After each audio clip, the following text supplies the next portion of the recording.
សង្សារចាក់ថ្នាក់បឋមការខ្ញុំរៀននៅសាលាបឋមខ្ញុំធ្លាប់មានមិត្តប្រុសម្នាក់ដំបូងយើងគ្រាន់តែជាមិត្តភក្តិធម្មតាដូចមិត្តដទៃទៀតតែក្រោយមកគាត់ចាប់ផ្ដើមទាក់ទងចិត្តស្និទ្ធជាមួយខ្ញុំ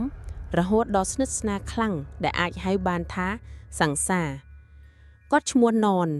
ហើយកាលនោះគាត់ប្រហែលអាយុបិទ3ឆ្នាំឯខ្ញុំត្រឹមអាយុបិទ1ឆ្នាំប៉ុណ្ណោះខ្ញុំមិនចាំច្រើនទេថាបានសាងអនុស្សាវរីយ៍ខ្លះជាមួយគ្នាតែចាំច្បាស់ថាល្ងាចមួយ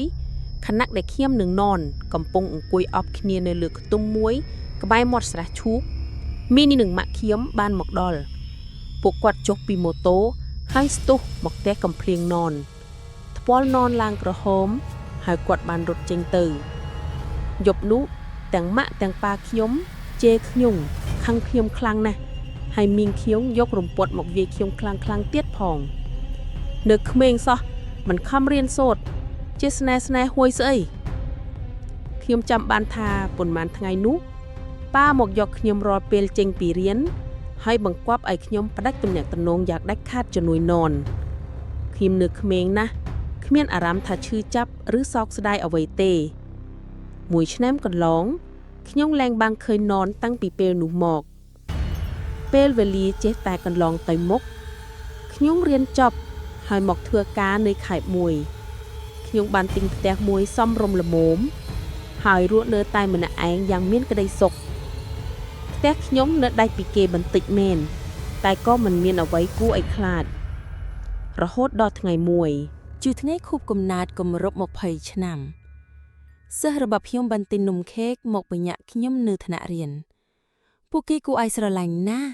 ច្រៀងចម្រៀងជូនពរខ្ញុំហើយសិស្សខ្លះជូនកាដូដល់ខ្ញុំ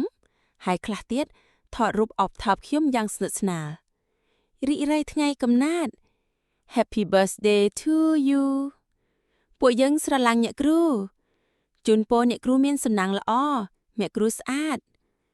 សំណើចមានស្នាមញញឹមរបស់ក្មេងៗគឺជាសេចក្តីសុខរបស់ខ្ញុំយប់នោះខ្ញុំងូតទឹករៀបចំកិច្ចតែងការបង្រៀនហើយបំរុងចូលដេកទាញទូរស័ព្ទមើលម៉ោង 11:54 នាទីនៅលើកញ្ចក់ទូរស័ព្ទឃើញនរណាម្នាក់ឆាតមកគាត់មិនដាក់រូបមុខគាត់ទេហើយខ្ញុំមិនដឹងថាគាត់នោះជានរណាដែរខ្ញុំភ្ញាក់ប្រើតហើយមើលដល់ឈ្មោះរបស់គាត់គឺណនបែកគ្នាយូរហើយនឹកឃើញអីបានជាគាត់ឆាតមកហើយគាត់រក account ខ្ញុំឃើញដោយរបៀបណាបើខ្ញុំអាចដាក់រូបពិតផងតើខ្ញុំគួរតបបែបណាចិត្តខ្ញុំនឹកគាត់ចង់សួរសុខទុក្ខតែចុះបើចិត្តគាត់ផ្ទុយពីនេះវិញគាត់និយាយអីប្លែកបែបនេះខ្ញុំពិតជាខ្លាចណាស់តើគាត់មានបំណងអ្វីខ្ញុំបិទទូរស័ព្ទហើយចូលដេកទាំងអារម្មណ៍មិនស្កប់ព្រឹកឡើងខ្ញុំបើកទូរស័ព្ទវិញ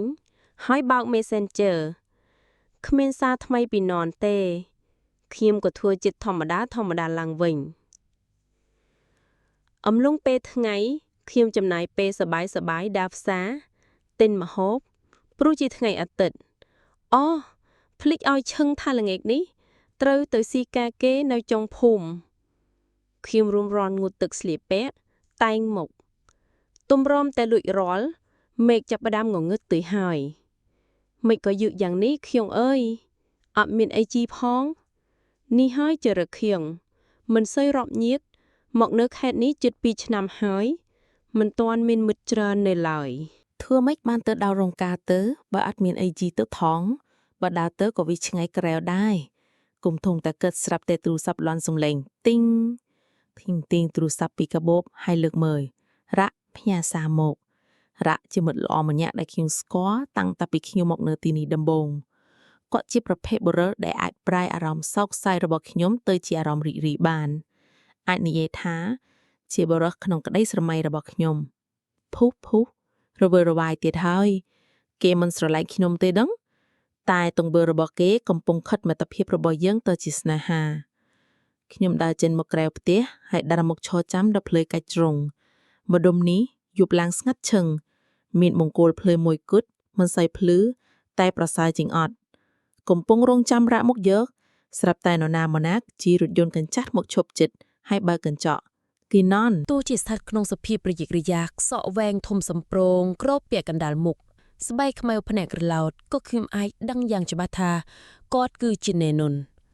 បំរុងទៅណារីតាគាត់និយាយមកកាន់ឈាម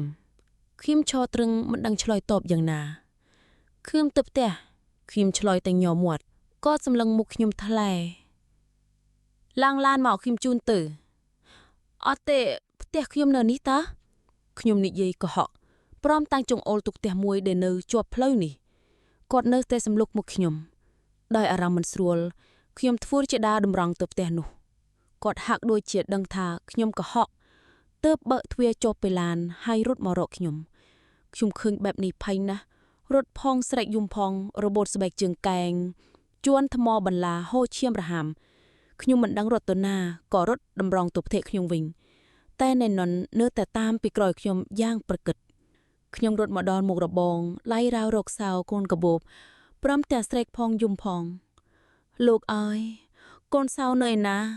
ដោយដឹងថាគ្មានពេលចាក់សៅទៀតទេខ្ញុំក្រឡេកមើលទៅណនដែលរត់សម្ដៅមកខ្ញុំដៃកំពុងញ័រសៅទ្វាររបងក៏របើកល្មមខ្ញុំរត់ចូលហើយបិទទ្វារវិញបន្ទាប់មកខ្ញុំប្រញាប់រត់មកចាក់សៅទ្វារផ្ទះខ្ញុំចូលមកក្នុងផ្ទះបិទទ្វារចាក់គន្លឹះជិតណនគួរទ្វារខ្លាំងហើយស្រែកដដែលរីតាបាត់ទ្វារភ្លាមខ្ញុំរត់ចូលបន្ទប់ដេកហើយចូលពូនក្នុងទូស្ងាត់ឈឹងមួយភ្លេចក្រោយមកឮសំឡេងនរណាម្នាក់ហៅឈ្មោះខ្ញុំមិនទាន់ហ៊ានចេញពីទូខោអាវទេតែក្រោយពីឮសំឡេងហៅឈ្មោះម្ដងទៀតទើបខ្ញុំហ៊ានចេញគឺរ៉ាក់ហៅខ្ញុំរត់ទៅបើកទ្វារហើយអោបរ៉ាក់ដោយមិនបានតាំងចិត្តទាំងទឹកភ្នែកហូររហាមរ៉ាក់ជួយខ្ញុំផងរីតាមានរឿងអីមិនក៏យំជឹងរ៉ាក់សួរព្រមទាំងអង្អែលក្បាលខ្ញុំហើយបរោះដែលរត់ចេញមិញនោះជាអ្នកណាខ្ញុំមិនទាន់តាំងស្មារតីបាននៅបន្តឈួរយំអោបរ៉ាក់ជាប់មួយសន្ទុះក្រោយខ្ញុំធ្វើចិត្តបានវិញហើយនាំរែកចូលមកក្នុងផ្ទះព្រមទាំងចាក់កន្លីទ្វារចិត្តរែកឃើញគាត់ដុតជ័យទៅវិញមែនទេបាទពេលខ្ញុំមកដល់មុខផ្ទះនេះឃើញគាត់នៅឈរគួរទ្វារតែពេលគាត់ឃើញខ្ញុំគាត់ក៏រត់ចេញទៅបាត់រែករៀបរាប់ទាំងទឹកមុខព្រួយបារម្ភគាត់នោះជាអ្នកណាខ្ញុំខ្លាចណាស់រែកខ្ញុំនិយាយទាំងចាប់ផ្ដើមយំម្ដងទៀតគាត់គឺជាសង្សារចាស់របស់ខ្ញុំកាលពីខ្ញុំនៅក្មេងខ្ញុំចាំបានថាគ្រួសារខ្ញុំបានតាក់កំភ្លៀងគាត់ហើយក្រោយមកទៀតខ្ញុំមិនដែលបានជួបគាត់ទៀតទេទើបតែម្សិលមិញនេះគាត់បានឆាតមកខ្ញុំហើយធ្វើឲ្យខ្ញុំខ្លាចខ្លាំងណាស់ខ្ញុំបើក Messenger ហើយបង្ហាញសារសន្ទនានោះ Rek អានសារមួយសន្ទុះហើយដកដង្ហើមធំតើគាត់នោះមានបំណងអ្វីទៅរីតាខ្ញុំមិនដឹងទេតែខ្ញុំខ្លាចណាស់មិនអីទេឈប់យំទៅរីតារ៉ាក់លួងលំខ្ញុំដោយសម្ដីផ្អែមហើយជើងសុទ្ធតែឈាមចឹងខ្ញុំមើលជើងខ្ញុំភ័យពេកមិនដឹងថារត់ជន់ស្អីខ្លះទេទៅញ៉ាំការគេកើតអត់រ៉ាក់សួរខ្ញុំអត់ទៅទេភ័យមិនតន់បាត់ផងខ្ញុំនិយាយព្រមទាំងជុតទៅភ្នែករ៉ាក់ទៅជំនួតខ្ញុំខងបាទហើយនៅម្នាក់ឯងចាក់កលឿឲ្យស្រួលបុលផងបើមានការអីទេហៅខ្ញុំចាំចេញពីញ៉ាំការខ្ញុំជន់មកមុលម្ដងទៀតចាអរគុណណាស់បើគង់តែបានរ៉ាក់មកគង់អីមិនដឹងថាយ៉ាងណាទេខ្ញុំតបព្រមទាំងហុចសម្បត្តិឲ្យទៅរ៉ាក់ដើរចេញទៅវិញហើយជិះម៉ូតូគាត់ចេញទៅខ្ញុំចាក់កលឿទៅវាហើយទៅលាងជើងនៅបន្ទប់ទឹកមុននឹងចូលមកបន្ទប់ដេកបេះដូងខ្ញុំនៅតែលួតញាប់តើណនរត់ដេញតាមខ្ញុំក្នុងគោលបំណងធ្វើទៅប្រសិនបើគាត់រត់តន់ខ្ញុំតើគាត់នឹងធ្វើអីខ្ញុំទូរស័ព្ទទៅញាក់ផ្ទះហើយសួរពីណនមីងខ្ញុំប្រាប់ថាពីដំបូងអាណនបាត់ខ្លួនពីភូមិយូរឆ្នាំហើយតែកាលពីមកលេខឆ្នាំមុនអាណនបានមករកឯងនៅផ្ទះមីងបានដេញវាចេញទៅវិញតែវាមិនព្រមហើយបានច្រានមីងឲ្យដួលមីងភ័យណាស់រត់ចូលក្នុងផ្ទះបិទទ្វារហើយទេទៅប៉ូលីសមិនយូរប៉ុន្មានប៉ូលីសបានមកដល់ហើយចាប់អាណនយកទៅវាត្រូវជាប់គុកតែថ្មីនេះអ្នកយាមគុកថាបាត់អាណនពីគុកហើយគេកំពុងតែតាមរកខ្ញុំស្ដាប់ទាំងញ័រដៃទៅត្រឹកពុទ្ធោននសាហាវដល់ថ្នាក់នេះហេតុអ្វីបានជាគាត់ព្យាយាមតាមរកខ្ញុំម្ល៉េះទីងទូ ទូរស័ព្ទបន្លឺសំឡេងបញ្ជាក់ថាមានសារថ្មីមួយខ្ញុំបើកមើលគឺណន ណែនផ្ញើសារមួយមកខ្ញុំរកផ្ទះរីតាឃើញហើយទឹកភ្នែកខ្ញុំហូររហាមតើគាត់ប្រុងនឹងធ្វើអ្វីខ្ញុំសម្លឹងមើលទៅទ្វារផ្ទះបន្ទាប់មកខ្ញុំសរសេរតបសារពុទ្ធោអើយតើគាត់ប្រុងធ្វើអ្វីតើគាត់នឹងគាស់ទ្វារចូលមកក្នុងនេះមែនទេខ្ញុំរត់ចូលបន្ទប់ដេកចាក់គន្លឹះទ្វារហើយចូលពួនក្នុងទូអស់រយៈពេលមួយសន្ទុះគ្រប់យ៉ាងស្ងាត់ឈឹងគ្មានសំឡេងអ្វីសោះណែនក៏មិនផ្ញើសារអ្វីមកគិតដែរខ្ញុំចាប់ផ្ដើមគិតដរាក់គាត់ថាពេលគាត់ញ៉ាំការហើយគាត់នឹងត្រឡប់មកនេះវិញចុះបើណែនធ្វើអ្វីអាក្រក់ដាក់គាត់មិនបានទេខ្ញុំត្រូវតែទេទៅគាត់ឲ្យប្រយ័ត្នខ្លួនទៅបានខ្ញុំជូតទេតែលេខរ៉ាក់មិនមានការឆ្លើយតបខ្ញុំជូតម្ដងទៀតនៅតែមិនមានការឆ្លើយតបខ្ញុំនៅតែសំងំស្ងៀមក្នុងទូទីង មានសារថ្មីចូលមកក្នុងទូរស័ព្ទខ្ញុំបើកមើលគឺជាសាររបស់រ៉ាក់ខ្ញុំមានអារម្មណ៍កក់ក្ដៅឡើងវិញខ្ញុំចេញពីទូបើកទ្វារបន្ទប់ហើយដើរទៅទ្វារមុខខ្ញុំមើលតាមកញ្ចក់ទ្វារគ្មាននរណានៅខាងក្រៅទេឯណារ៉ាក់ខ្ញុំស្ទាក់ស្ទើរខ្ញុំដើរយឺតទៅបន្ទប់ទឹកដែលនៅខាងក្រោយសំឡេងទឹកស្រក់តក់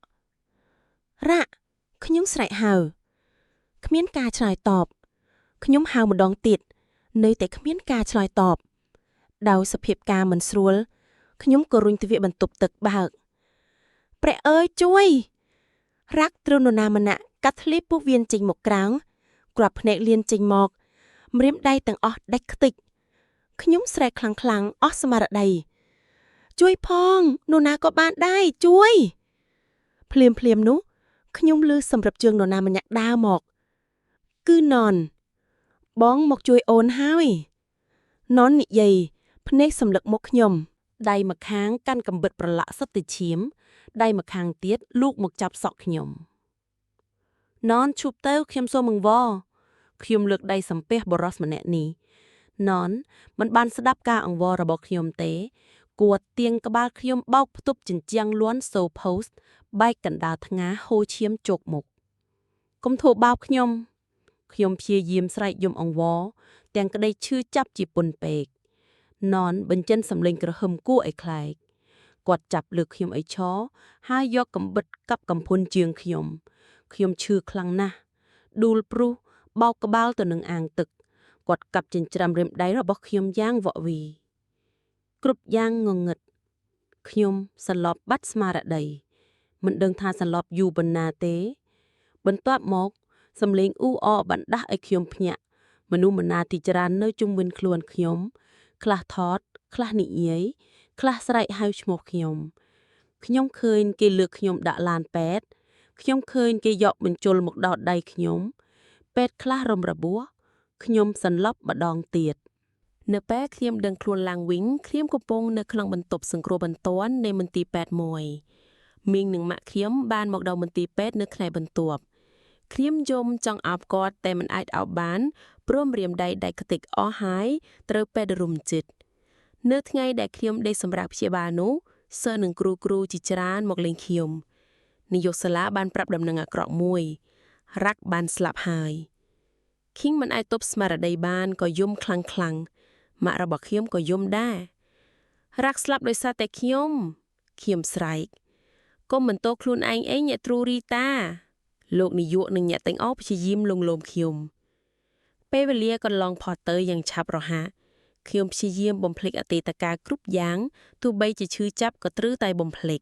រ៉ាក់ទៅកាន់សុគតិភពហើយរបួសខ្ញុំជីអស់ហើយអ្វីដែលនៅសល់គឺការចងចាំដ៏អាក្រក់ការចងចាំដែលគួរឲ្យរន្ធត់ដែលមិនគួរនឹកដល់អ្នកដែលបានឃើញហេតុការណ៍ផ្ទាល់ភ្នែកថ្ងៃនោះបានប្រាប់ថាមានគេដើរកាត់ផ្ទះខ្ញុំហើយឮសំឡេងស្រែកគេក៏បានទេហៅប៉ូលីសណនរត់គេចពីប៉ូលីសពេលរត់មកដល់ស្ពានឆ្លងអូត្រូវប៉ូលីសបាញ់ទ្រូមួយគ្រាប់បណ្ដាលឲ្យធ្លាក់ទៅក្នុងទឹកអូដែលកំពុងតែហូរខ្លាំងគ្រប់គ្នាសន្មតថាណនងាប់ហើយគ្មានអ្វីត្រូវគិតទៀតទេខ្ញុំឈប់ធ្វើគ្រូហៅលោកផ្ទះនោះ មកទិញផ្ទះថ្មីមួយផ្លាស់ពីខេត្តមកធ្វើអ្នកលក់អីវ៉ាន់មុខផ្ទះនៅជនបទវិញទីនេះខ្យល់អាកាសស្រស់បំព្រងអ្នកភូមិរស់រាយរាក់ទាក់និងចេះជួយគ្នាខ្ញុំស្ទើរតែភ្លេចទាំងស្រុងនៅអតីតកាលអាក្រក់នោះហើយតែថ្ងៃមួយខ្ញុំទទួលបានសារពីជនលាក់មុខមួយដែលសរសេរថាកុំគិតថាអាចគេចពីខ្ញុំរួចជួបគ្នាឆាប់ៗសង្សារបដំ